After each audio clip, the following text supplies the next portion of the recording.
Assalamu alaikum. You're watching Wasim Language Club, and this is Wasim here. So, guys, how are you?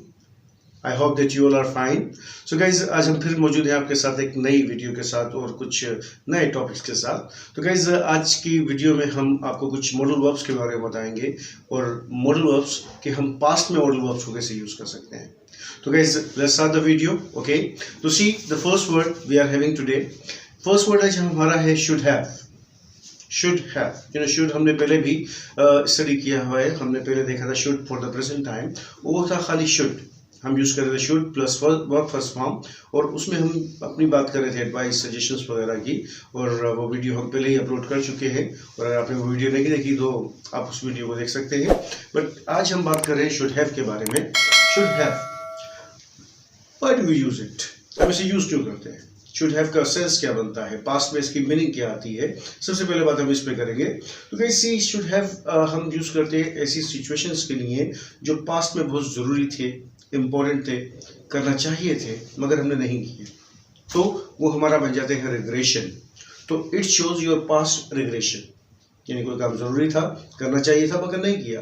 अब आप बोले कि यार मुझे काम करना चाहिए था. या फॉर एग्जांपल आप इस किस्म की सिचुएशंस को अपने पास्ट की क्रिटिसिज्म में, यानी किसी को तनकीद करते हुए भी यूज़ कर रहे रहते हैं कि भाई कि आपको ये काम करना चाहिए था, राइट. तो अगर आप किसी को क्रिटिसाइज कर रहे हैं कि कोई काम ज़रूरी था, आपको करना चाहिए था, या आप अपना रिग्रेशन बयान कर रहे हैं, तो उन दोनों सूरतों में आप इस शुड हैव के स्ट्रक्चर से सेंटेंसेस बना सकते हैं.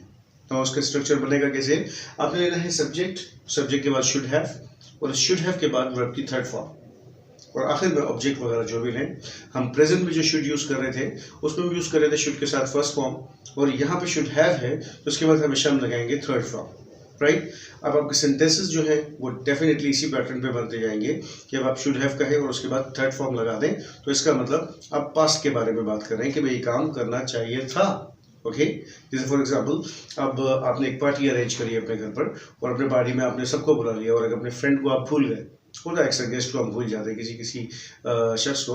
तो जब आपकी पार्टी वगैरह सब हो गई, उसके बाद फिर उस दोस्त का फ़ोन आया और आप उसने शिकायत की कि भाई आपने हमें नहीं इन्वाइट किया, तो अब आपको रिग्रेशन हो रहा है. अब आपने कहा यार I should have invited him, I should have invited him, मुझे उसको बुलाना चाहिए था, मुझे उसको दावत देनी चाहिए थी, ही इज़ ऑल्सो फ्रेंड, है ना. अब इसी तरीके से फॉर एग्जांपल आप मार्केट गए, कुछ शॉपिंग वगैरह की, और शॉपिंग करके आप घर पर आ गए, और जो इम्पोर्टेंट चीज़ थी, जो ख़रीदनी थी, जो वहाँ पे मिल भी रही थी, आपने देखी भी और आपने बिजी हो गए, इग्नोर कर दी उस चीज़ को. तो उसके बाद फिर घर आके आपको एहसास हो रहा है कि यार I should have bought that, मुझे वो चीज़ खरीदनी चाहिए थी, I should have bought, right. या सिमिलरली अगर आपने अपनी क्लासेस मिस कर दी और उस क्लासेस में कोई बड़ा इंपॉर्टेंट टॉपिक पढ़ा दिए गए, और फिर जब आप पहुंचे वहाँ पे तो आपको पता चला कि भाई ये सब कुछ हो चुका, तो आप बोलो यार कि आई should have attended my classes, I should have attended my classes.